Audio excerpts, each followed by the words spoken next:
Joe Biden doesn't want you to see this devastating video that should end his campaign. That's right, in this video, we're going to see a resurfaced video montage from his first candidacy that's an absolute embarrassment. How it's all part of a pattern of behavior that has plagued Biden for decades, and how that pattern of behavior is already beginning to unravel his fledgling campaign. You're not going to want to miss this. Greetings, everyone, patriots all across the globe. Dr. Steve here with you. Great to be with you as always.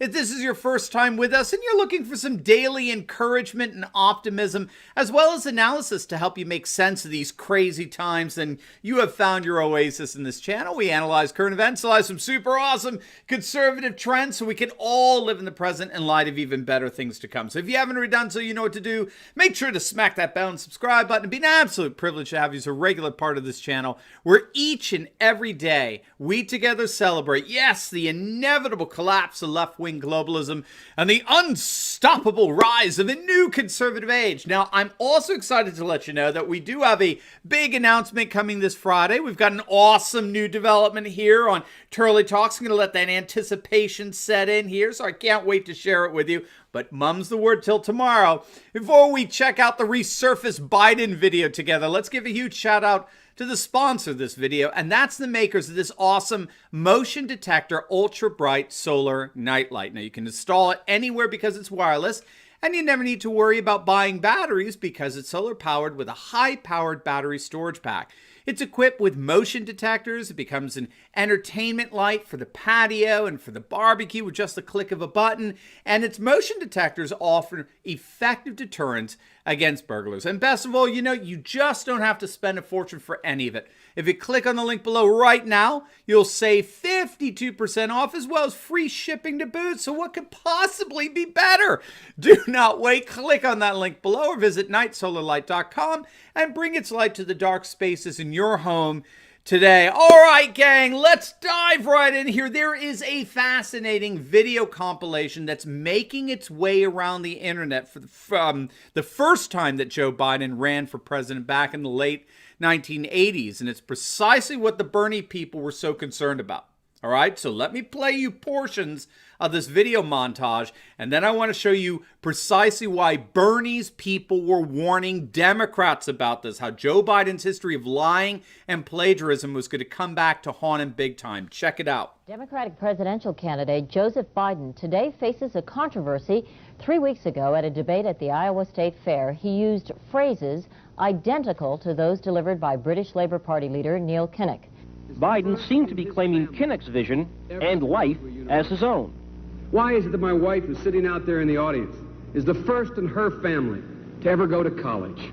Why is Gladys the first woman in her family, in 1,000 generations, to be able to get the university? My ancestors who worked in the coal mines in northeast Pennsylvania don't come up after 12 hours and play football. 8 hours underground, and then come up and play football. It's because they didn't have a platform upon which to stand.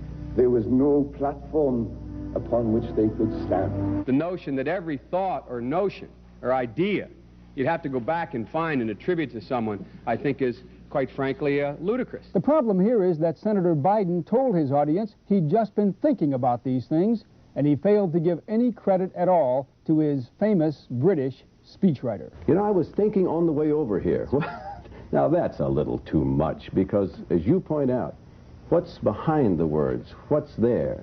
And a lot of people, the rap on Biden has always been that it's just a surface. I should have said, to paraphrase Neil Kinnock, it's the only time I didn't, and all the times I've ever used it.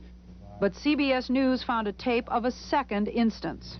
It reappeared in the New York Times with a new charge, that Biden had appropriated a famous litany from the late Robert Kennedy about what the gross national product cannot measure. It cannot measure the health of our children, The health of our children, the quality of our education, the quality of their education, the joy of their play. or the joy of their play.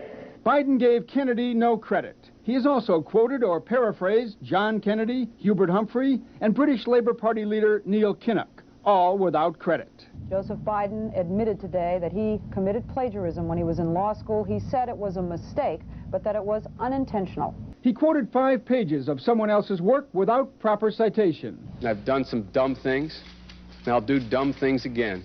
He was given an F. So, ladies and gentlemen, I've been dumb. To the political community in Washington, it all seems of a piece. Plagiarism at law school, plagiarism on the stump. The great communicator. Strike that. The great imitator. You don't steal verbatim, or when you do, as he did 99% of the time, you give credit. Biden's critics say he sells himself as a man whose words and visions can inspire a new generation in politics. But if the thoughts, phrases, and visions really belong to others, it's a form of false advertising. Is it a wise idea, though, to take something that personal, anyway, from another politician and try and appropriate it to your own campaign? I think it was a stupid thing to appropriate material that was really very personal, that was someone else's. Most people didn't know who he was, you know, Joe Biden, and now they're going to say, oh yeah, he's the guy who plagiarized. That's a lot of people. Politically, that's devastating. These clips are devastating. He looks like a Joe Biden wind-up doll with somebody else's words coming out.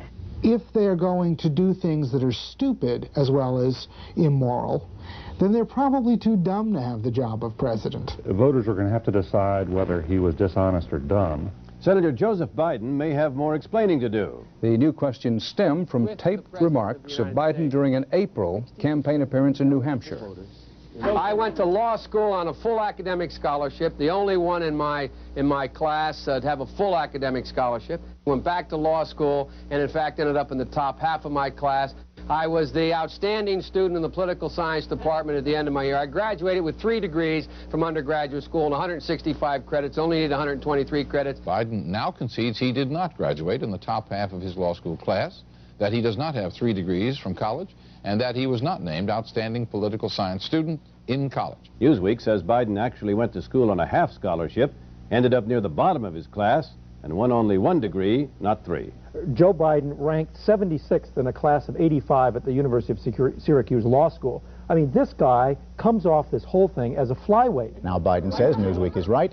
His memory had failed him. And I'd be delighted to sit down and compare my IQ to yours if you'd like, Frank. Joe Biden was victimized by the truth.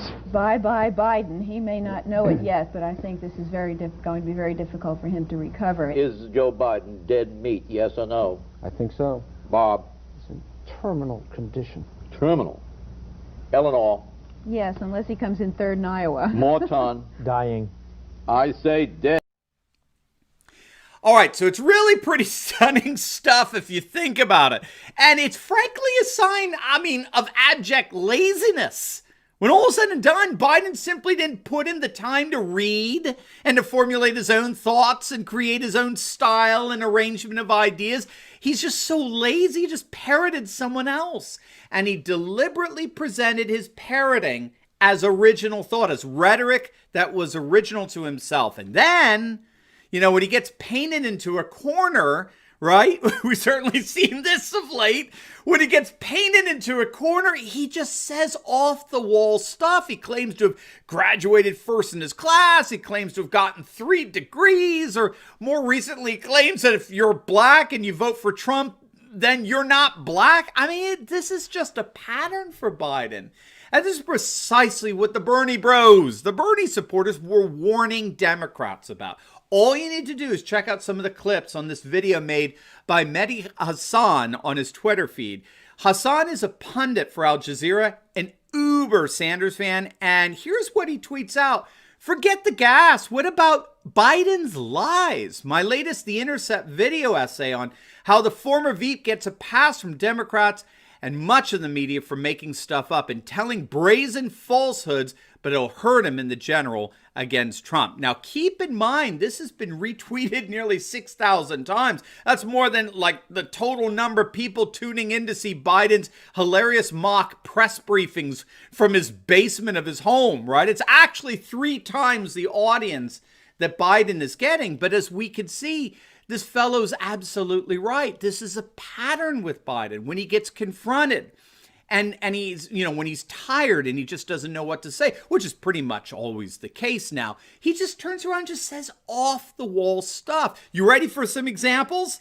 Well, first, we've got something for you podcast fans out there. We recently launched our brand new Turley Talks podcast, which tens of thousands of you have been downloading. I cannot thank you enough for that. So grateful. And we're excited to share with you that we are now the 14th most downloaded podcast for American news on Apple Podcasts. We've jumped 20 slots just in the last couple of weeks. Really amazing. We're now officially in the top 20 of American news broadcasts, and we have you to thank for that. But you can help us actually become the #1 conservative news and commentary podcast by simply clicking on the link below in the pinned comment section and signing up to download our new podcast twice a day, every day. You can take Turley Talks anywhere you go, so make sure to click on the link below and sign up for our Turley Talks podcast, and let's together make it to #1. All right, so do you remember when Biden was visiting a manufacturing facility in Detroit?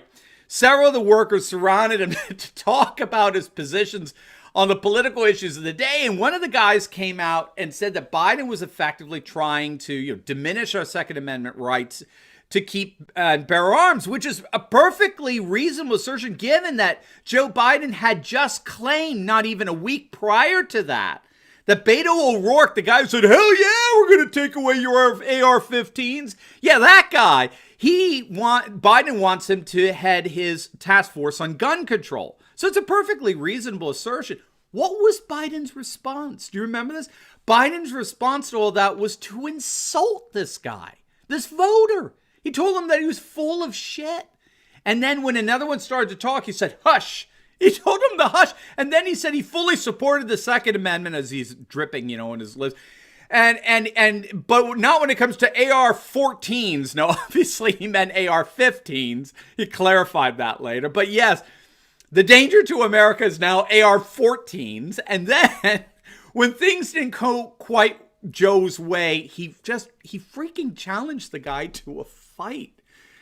He called him a horse's ass and challenged him to take it outside. I mean, you cannot make this stuff up. Or who can forget when he accused another voter at one of his rallies that, of course, nobody attends, but he called one of the few people who attended, this is before COVID, he called a lion dog faced pony soldier. It was a girl, too, if I recall.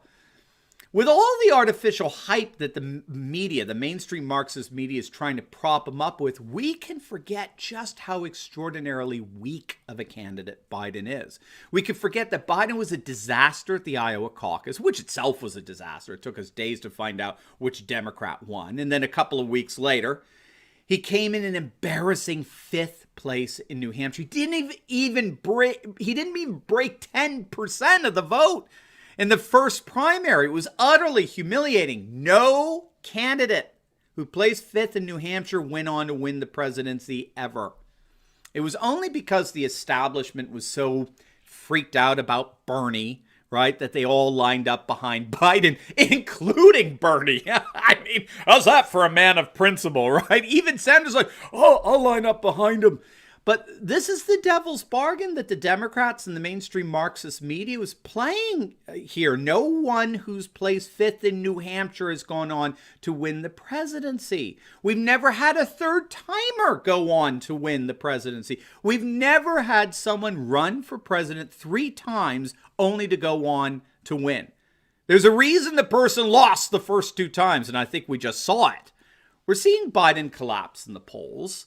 We talked about this on yesterday's video, right? According to Rasmussen polling, President Trump has now officially taken the lead over Joe Biden. Now, President Trump leads Joe Biden 47% to 46%. And again, we mentioned yesterday, if we go back a couple of months to the end of July, Rasmussen had Trump losing to Biden by 8 points. If we go back 4 weeks, Biden was leading Trump by 4 points. If we go back 2 weeks, Biden was leading Trump by 2 points. Do you see the pattern there? And now, as of yesterday, Trump has officially taken the lead. So we can see a very clear trend of things moving in Trump's favor. And it's not just Rasmussen.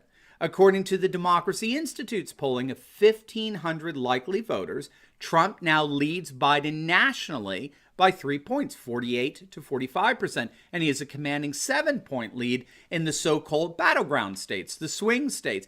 And it gets even better. Again, we mentioned this in yesterday's video when we go to the Real Clear Politics aggregate polling that averages out all the polls. Trump and Biden are closer today at this time than back at 2016. In the mid-September 2016, Hillary led Trump by 4.6%. Today, Biden leads Trump by 2.7%. So Hillary had almost double the averaged out lead over Trump than Biden does. And of course, she went on to decisively and embarrassingly lose most of all those swing states. So it does appear that Biden is imploding. And if this newly resurfaced video montage has anything to say about it, his campaign is coming to nothing short of a disastrous end. Now, before you go, make sure to like this video, comment down below, and subscribe to my channel. And you will definitely want to check out my latest video. I just uploaded it on how MSNBC's Rachel Maddow has humiliated herself once again as her ratings continue to implode. You're not going to want to miss this. So make sure to click on the link, and I will see you over there. God bless.